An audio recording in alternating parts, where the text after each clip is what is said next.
እኔ ሽንታም ዘር አይደለሁ። እኔ ኢትዮጵያዊ ነኝ። ኢትዮጵያ የምትባል ከድሮም የባህር በር አልነበራትም፣ ሊኖራት አይችልም፣ ልታገኝም አትችልም። ወደህም ጠላም ኤርትራውያን ወዶ ከሰጡን ይሰጡናል፣ ካልወደዱ የነሱ ነው። አንፈልግም፣ አሰብ አንፈልግም። ይሄ ሲስተማችሁ ገብቶናል። ሰላም በመላው ዓለም የምትገኙ ውድ የዩቲዩብ ቤተሰቦቼ እንደምናችሁ ሰላማችሁ ብዝት ይበል እያልኩኝ እንግዲህ ትኩስ ነገር ከዚህም ከዛም ለእናንተ ይመቻል ብዬ ያሰብኳትን ነገር እንግዲህ ይዤላችሁ መጥቻለሁ ማለት ነው። በመግቢያው ላይ እንደተመለከታችሁት ዛሬ የምንነጋገረው እንግዲህ በኤርትራና በኢትዮጵያ መሃል እንግዲህ በጣም ብዙ ሚዲያዎች የተለያየ የራሳቸውን ሐሳብ ይሰጣሉ።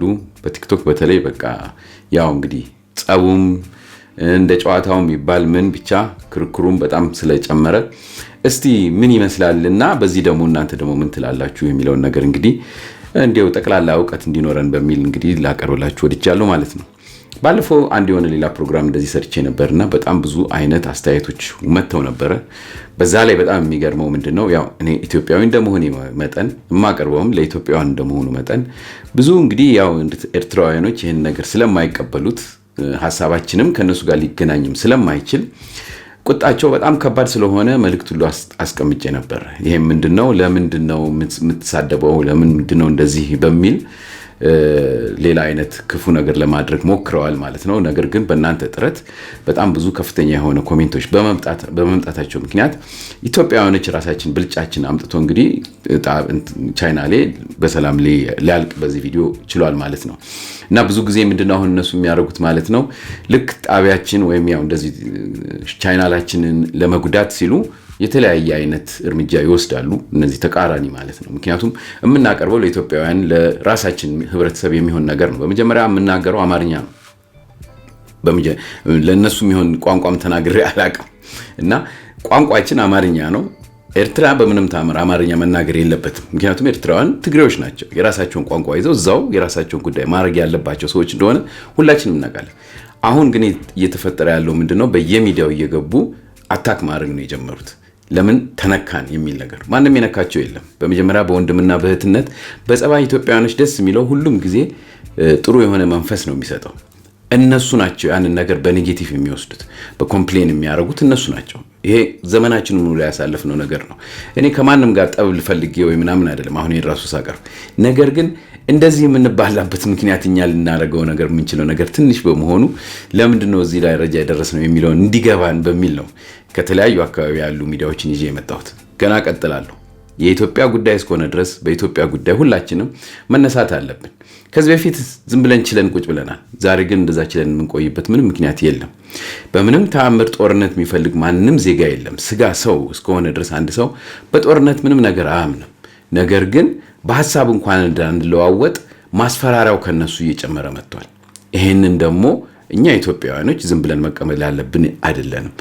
በዘር ብንለያይም አንድ ኢትዮጵያን ነው ያዝነው። አንድ ኢትዮጵያዊ ደግሞ ዝም ብሎ ሲሰደብ ማንም ሰው አይወድም። ይሄ የሁላችንም ስሜት እንደሆነ በእርግጠኝነት አምንበታለሁ። ስለዚህ ነው እስቲ ዛሬ ትንሽ እነሱ የሚሉትና የኛ ደግሞ ሰዎች የሚሉትን ሰብሰብ አድርጌ ይዤላችሁ መጥቻለሁ ማለት ነው። ዘና ፈታ ብላችሁ እቺ ነገር አይታችሁ የራሳችሁን ኮሜንት ስጡ። ላይክ እና ኮሜንት ቻናል ሰርቫይቭ እንዲያደርግ ያደርጋልና አደራ ይሄን ነገር እማጸናችኋለሁ። ለምን ምን ጊዜም ኢትዮጵያውያኖች አንድ መሆን በሚገባን ሰዓት አንድ መሆን ያለብን ይመስለኛልና እንረዳዳላለው። መልካም ጊዜ ሆነላችሁ። ቀጥታ ወደዛ ልግባላችሁ።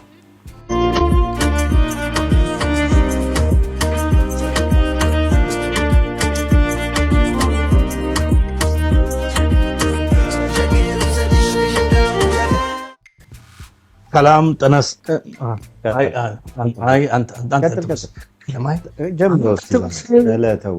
አንተ ደግሞ በድሜ ነው ታርጎሽም ማስተዋወቅ ይፈጥር አንዳው እኮ ህወሓት ነው ደብረጽዮን እኮ ነው ባንዳ ከማን ጋር ከሻዕቢያ ጋር የሚገናኝ ከኤርትራ ጋር ሉዓላዊ ሀገር ጋር ሄዶ በር ጥሶ የሚገናኙ እነሱ ናቸው እኮ ባንዳ።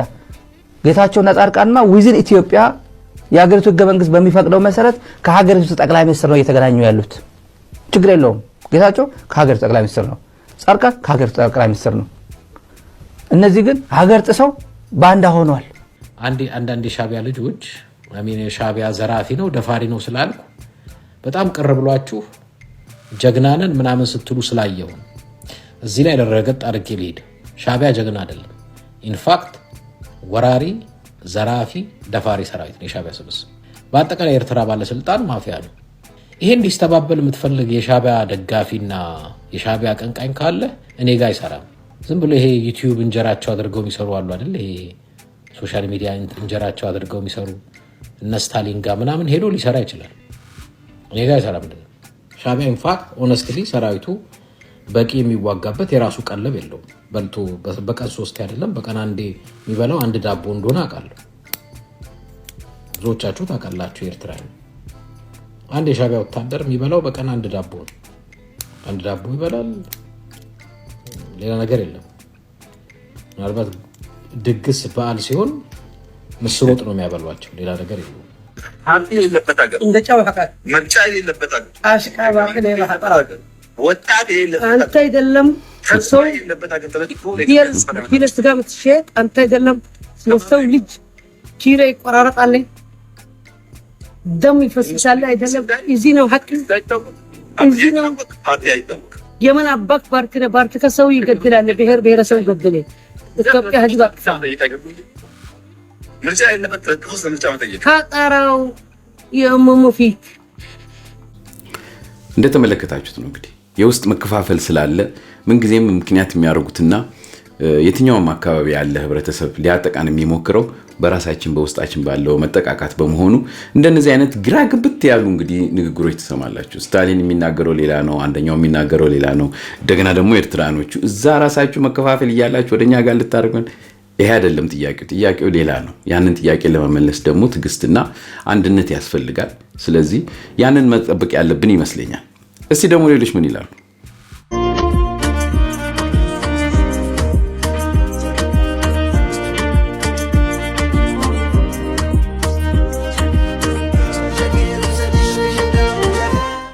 ኤርትራውያን ወዶ ከሰጡን ይሰጡናል፣ ካልወደዱ የነሱ ነው። አንፈልግም አሰብ አንፈልግም። ይሄ ሲስተማችሁ ገብቶናል። አሰብ አንፈልግም፣ የኤርትራ ነው። አለቀ በቃ፣ የኤርትራ ነው አሰብ። የዛሬ 30 ዓመት አሰብ ያልጠየቅ አሁን በ7 ዓመት በ6 ዓመት መጥ አሰብ ልጠይቅ ለማን ታስጨርስ? አናልቅም ስላልን አሁን በአሰብ ጉዳይ መጣችሁ ልትጨርሱ እንዴት ብለ መጣ ይችላል። የዛሬ 30 አንፈልግም በቃ። ኢትዮጵያ እንኳን ይኸውላችሁ መንገድ ላይ ነው የሚሸኑት። አዲስ አበባ ላይ መንገድ ላይ ይሸናሉ። አዲስ አበባ ላይ ዋና ከተማዋ ላይ ከየትኛው ኤርትራ ጋር ነው የምትወዳደሩት? ያራዳ ልጆች ከየትኛው ጋር እስቲ አንድ አማራ እኔ ከዚህ ነኝ ጎጥ አትበሉ። ብትጣሉ ራሱ እዚህ ሚዲያ ላይ መታችሁ አትጣሉ። ያማራ ልጆች እውነቴን ነው የምላችሁ፣ አትጣሉ። አንደኛ የኤርትራ ህዝብ እንዲያሸንፍ ያደረገው ሚስጥራዊ በመሆኑ ነው። እውነቴን ነው የምነግራችሁ፣ ሚስጥራዊ በመሆኑ ድል ላይ አድርሶታል እንጂ እየመጣ ቢጠረግ ነው፣ እየመጣ እንደዚህ ቢያደርግ ነው፣ እንደዚህ ነው ማረጋችሁ፣ እንደዚህ ቢል ኖሮ እስካሁን ድረስ እኛ ናጽነታችንን አናገኝም ነበር። ሚስጥራዊ መሆን አስፈላጊ ነው። አትጣሉ። ይሄ እዚህ ጋር መጥቶ መጣላት ሚዲያ ላይ ለእናንተ ተገቢ አይደለም፣ አይመጥናችሁ። ወታደራችሁን አክብሩ። ጀግና ነው። እኔ እንደ አንድ ኤርትራዊ ከናንተ ጎን ነው ያለሁት። ከናንተ ጎን ነው ያለሁት። ምክንያቱም የናንተ ደም የኔ ደም ነው ብዬ ነው የማስበው። ኤርትራ ስትመለከታት በኤርትራ ውስጥ ኤርትራ አላደገችም፣ ኢትዮጵያ አድርጋለች። እነሱ ህንፃ የላቸውም፣ ፎቅ የላቸውም ምናምን የሚባል ነገር አለ። እኔ ከሆነ ጊዜ በፊትም ኤርትራ ሄጄ ነበር እና ምንድነው ያየሁት የኤርትራ ቦታዎች እንግዲህ ስለ ውስጥ ፖለቲካ ስለ ፖለቲካቸው ምናምን ጣልቃ አንገባም። ይሄ የኤርትራ ህዝብ ጉዳይ ነው። እነሱ የሚፈልጉትና የሚመርጡትን ማድረግ ይችላሉ። ያንተ ማቋም የሁላችን ማቋም ስለሆነ በፖለቲካቸው ጉዳይ። በሀገር ደረጃ ግን አሜሪካ የምትፈተፍተው ሀገር አይደለም ያላቸው። እኔ እንደገባኝ ማለት ነው። ገብታ ይሄ የኔ ነው ይሄ ነው ብላ ካሜራ አስቀምጣ እያንዳንዱን ነገር የምታወቀው ሀገር አይደለም ያላቸው። የሆነ የተከበረ ድንበሩን የጠበቀ ሉዓላዊነቱን ያስከበረ ሀገር አላቸው። በዚህ የተነሳ አሁን የኤርትራ ህዝብ ነገ ውጭም ያለው ምንም ተበትኖ ፖለቲካው ተስማምቶለት ቢገባ ድንግል መሬትን ይቀበላል ብዬ ነው ማስበው። አዎ ኢትዮጵያ ብዙ የተሰራላት ነገር አለ፣ መልካም ነው። ኢትዮጵያ ግን የኢትዮጵያውያን ነች ወይ የሚለው ጥያቄ ግን ከባድ ጥያቄ ነው የሚነሳው። በኤቪደንስ እመጣላችኋለሁ። ኤርትራ ላይ ቦርጫ ወጣ ሰው ወንጀል አይደለም? ኤርትራ ውስጥ 2 ቀን ሰክረ ከተንገዳገድክ ብሩን ከየት አመጣ ተብላ ትጠየቅም? ኤርትራ ላይ በሬ አርደ ድግስ ትደግሳለህ? አንድ በሬ ከተገዛ ሙሉ ኤርትራ ነው የሚዞረው። ይሄው በሬውን ያሳያል። ሌላ ደጋሽ ደግሞ በሬውን እንደገና ፎቶ ይነሳበታል። ያቺ በሬ ሾከና አውጥታ ወይ ቤተ መንግስት መሬት ታርሳለች እንደገና። $100 ስትልክ $7 ራሱ መንግስት ነው የሚቆርጥበት። $7 I know you way 2 ቢራ ስትጠጡ ኢትዮጵያኖችን ነው ናላ ስታዞሩ የምትውሉት። እየየ በትራማ ብዛት አይምሯችሁ ትክክል አይደለም። ብትንጫጫ ባትንጫጫ እኔ ጉዳይ አይደለም። እውነታው ከማጋለጥና ትግሌን ከመቀጠሌ ወደ ኋላ ምል ሰው አይደለሁም። እኔ በማስፈራሪያ ዛቻ በውስጥ መስመር በመላክ ምናምን እኔ ማስብ እንደዚህ የምፈራ ሰው አይደለሁም። ምክንያቱም የያዝኩት እውነታ ስላለ ማለት ነው። ኤርትራ ከተገነጠለች ከኢትዮጵያ ስለዚህ የወሰደቻቸው ንብረቶችን መመለስ አለባት። እኔ ኤርትራና የኢትዮጵያ ህዝብ አንድ ነው ብዬ ማመን ሰው ነኝ በራሴ። ፖለቲከኞች ለስልጣን ሲሉ የከፋፈሉት ህዝብ ነው። ስለዚህ ህዝቡ ደግሞ ሉዓላዊነታችን ራሳችን ማረጋገጥ እንፈልጋለን እንገነጠላለን ካሉ በኢትዮጵያውያን ንብረት የተሰሩ ማንኛውም ተቋማት የተወሰዱ ንብረቶች መመለስ አለበት። እኔ ከአንድ ሰው ጋር ስለይ ንብረቱን ጠልቼ ነው እንጂ ንብረቱ ወስጄ ራሴ መገንጠል አለብኝ የሚባል አስተሳሰብ አንቀበልም እኛ። ስለዚህ በሊስት እያንዳንዱ ይዤ እመጣለሁ። ከዚህ በፊት የተጻፉትም ሁሉም ነገሮች መመለስ አለባቸው። አሁን ደግሞ አዲስ የኦይል ሪፋይነሪ ከዛሬ 50 ዓመት አካባቢ በፊት ተወስዶብናል እየተባለ ነው። ይሄም ጨምራችሁ አስባችሁ መመለስ ይኖርባችኋል። ላለፉት 36 ዓመት በኪራይ የከፈልነው ገንዘብ እናንተ ምን ጠይቅ ይሆናል። እንዲሁም ከናንተ ሀገር ላይ የተመሰረቱት የተገነቡት ተቋማት በሙሉ እስከ ኪራያቸውና ተቋማቶቹ ሙሉ አስባችሁ ትከፍላላችሁ። ይሄ ልምምጥ አይደለም። ሰው ምኞት አይከለከልም። ሰላም ኧረ በእናታችሁ ይሄ ጠቅላይ ሚኒስትራችሁ ስንት ነው እድሜው? ኧረ ጠይቁት። ኧረ በስመ አብ እንደዚህ ቆጥላለም። መጀመሪያ የምታወራው ነገር ከማውራት በፊት ሁሉም እናውቀዋለን። እንዴት ነው የምታስበው? እንዴት ነው የምትሄደው? እንዴት እንደምታርገው በደንብ አድርገን እናውቀዋለን። ሻዕቢያ እንዲህ ነው። በቤት ውስጥ ሆነ በማዶ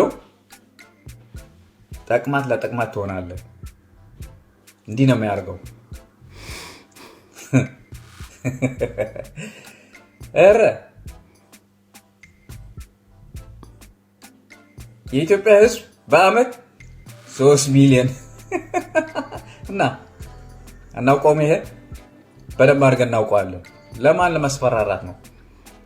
አስመሳይ ነው። የውሸት ሳቅ ነው። ጭንቀት ያስተውልበታል። እንዲህ ነው የሚያደርገው ኢሳያስ። ወንድ አንድ ነገር ቃል ሳይናገር ጠዋት ጠዋት መጣችሁ እንደዚህ ስትፈክሩ፣ ጠዋት ጠዋት መጣችሁ እንደዚህ ፓርላማ የምትናገረው ትንሽ የኢትዮጵያ ህፃን ፕሬዝደንት ጠቅላይ ሚኒስትሩ እንዲህ ነው።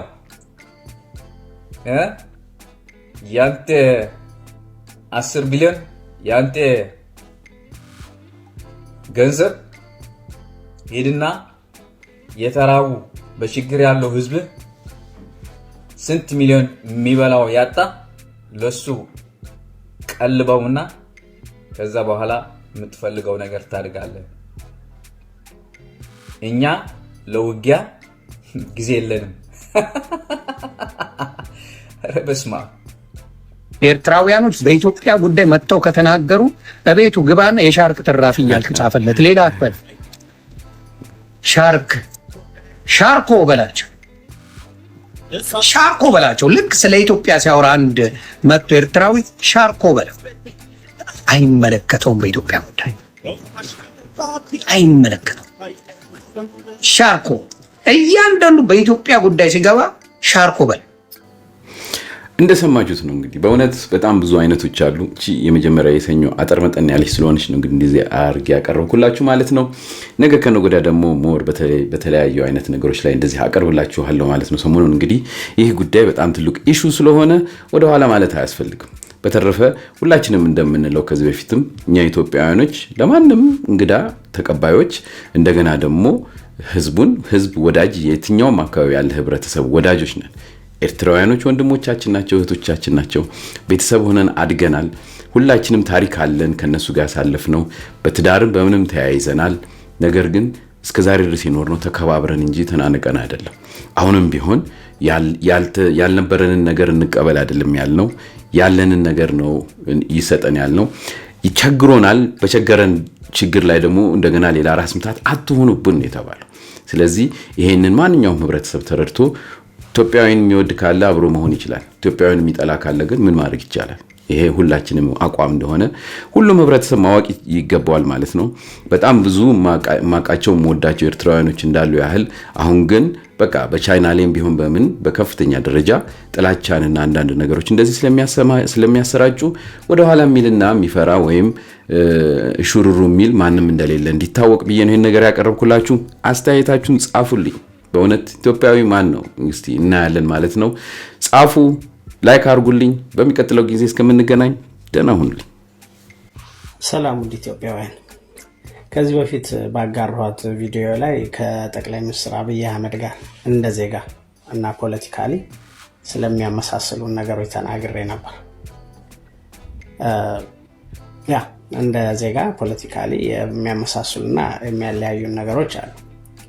ከሚያለያዩን ነገሮች መካከል አንዱ እሳቸው የሀገራቸው መሪና ጠቅላይ ሚኒስትር ሲሆኑ እኔ ደግሞ አማን ኢትዮጵያን ሊቪንግ ኢን ኤግዛይል እድሜ ለወያኔ። ሌላ በኢትዮጵያ ጉዳይ ላይ ከመጡብኝ እኔም ለባንዳ አይደለም። ባንዳ እኮ ፈርስና ከርስ እንጂ ልብ እንኳን የለውም። በእርግጥ ብዙ ተንኮልና ሸር ስላለው አላዋቂዎችንና ንጹሐንን ወደ እሳት ይማግዳል። ሌላው የሚያመሳስለን ነገር ለኢትዮጵያ ቀይ ባህር እንደማይገባት እኔም አልሰማሁም። እናንተስ?